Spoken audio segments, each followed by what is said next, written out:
Hi, this is Brian with Niez, and today I'm going to show you how to use our plugging machine, also known as a plug stop. So I'm going to walk you through using the tool once with no water, and then I'm going to turn on the water and show you how everything looks when it's done fluidly. So the first thing you need to do is to insert the plug into the tool. I like holding the tool upside down like this, and then tightening this plug until it's finger tight, all the way down inside the tool. There you go. You can see how it's recessed in this pocket now. If you have 3/4 pipe, you're going to put in the 3/4 jaws and tighten down the thumb screws that'll come with your tool. And also make sure you use the smaller plug if it's 3/4 pipe, but this is 1-inch pipe, so I'm using the 1-inch plug and no jaws for 1-inch pipe. So once the plug is in the tool, you're going to clock this hub piece all the way counterclockwise and open the jaws.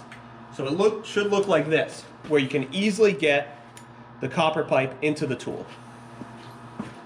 So I'm going to clamp it on my copper pipe and tighten down this nut inserted right here.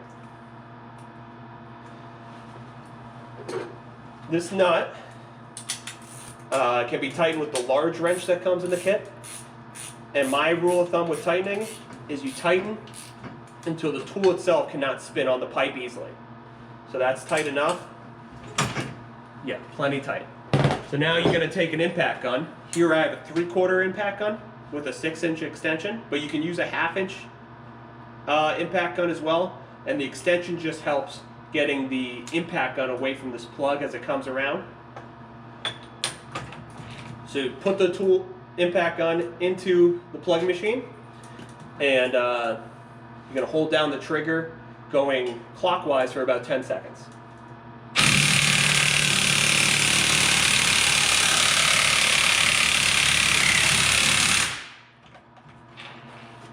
You'll know it's done cutting when the line falls away and your plug is aligned with this pipe.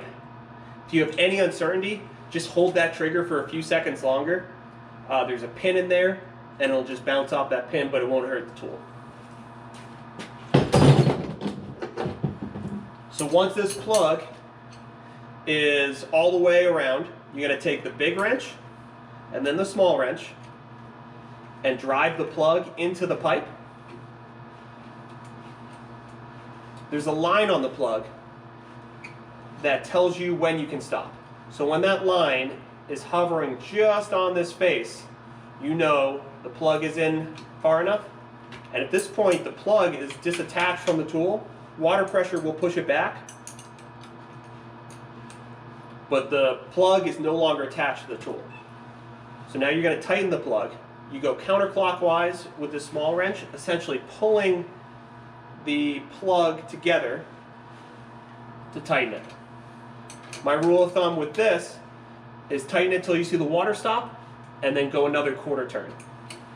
So this plug is in far enough now. Once you see it with water, you'll see the plug is doing all the work here. So now we can take our tool off the pipe. So just loosen this nut and loosen the jaws a little bit, and then this tool is just going to slide right over everything off the pipe, leaving the plug behind. So at this point, we've tested this plug up to 400 psi, and it holds firmly, as long as you give it a good tighten. If you're dealing with a high pressure system, I would go maybe a little more than a 1/4 turn, just to be safe, but we've never had one come out in the field. So then, you're going to put a curb stop on over your valve. This is a compression type, but we are working on a kit where this will work with flared fittings as well. So tighten up your curb stop as usual. I'll do this all for real once I add water. And then you're going to take this plug out of the pipe. So again, big wrench, small wrench, and now you're going to go clockwise with the little guy. And you're just going to keep going until you bottom out softly on this retaining ring. At this point, with water pressure, it'll push the plug out, and then you just shut off your curb stop. So I'm now going to reset quickly and then do it all with water.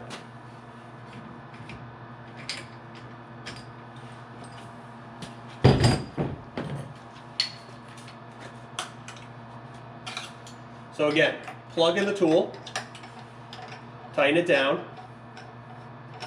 until it's finger tight. Lock the hub of the tool counterclockwise and clamp it on the pipe.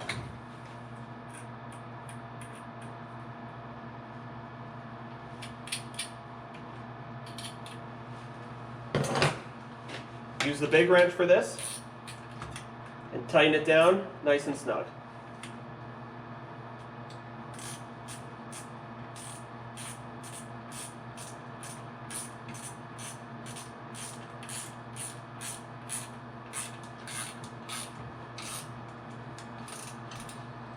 All right, that should be tight enough.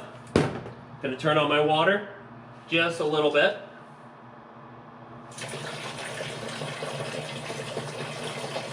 And I'm going to cut with my impact gun. I like to hold the tool with my left and the impact gun with my right.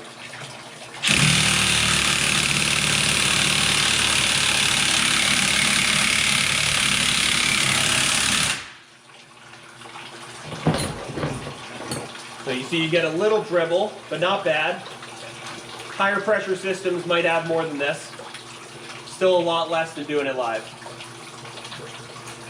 Driving the plug in.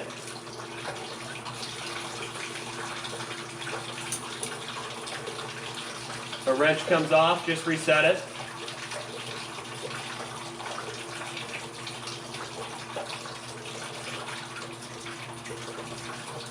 There we go.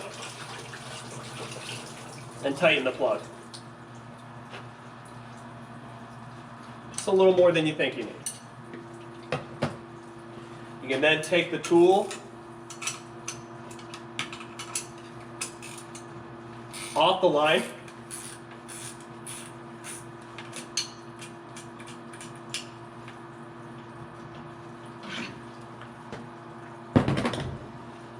And put on your curb stop.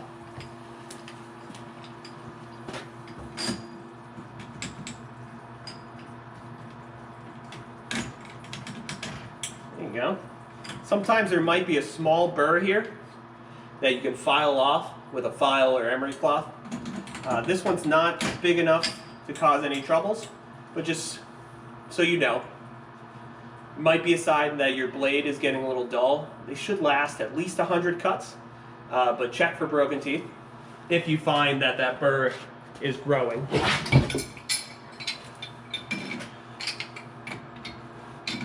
Take your wrenches and install your curb stop.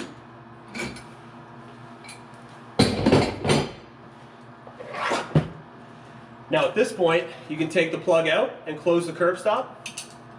This is probably the most wet portion of the whole thing. And you just want to close that curb stop quickly. So the opposite with the plug, you're going to tighten the inside one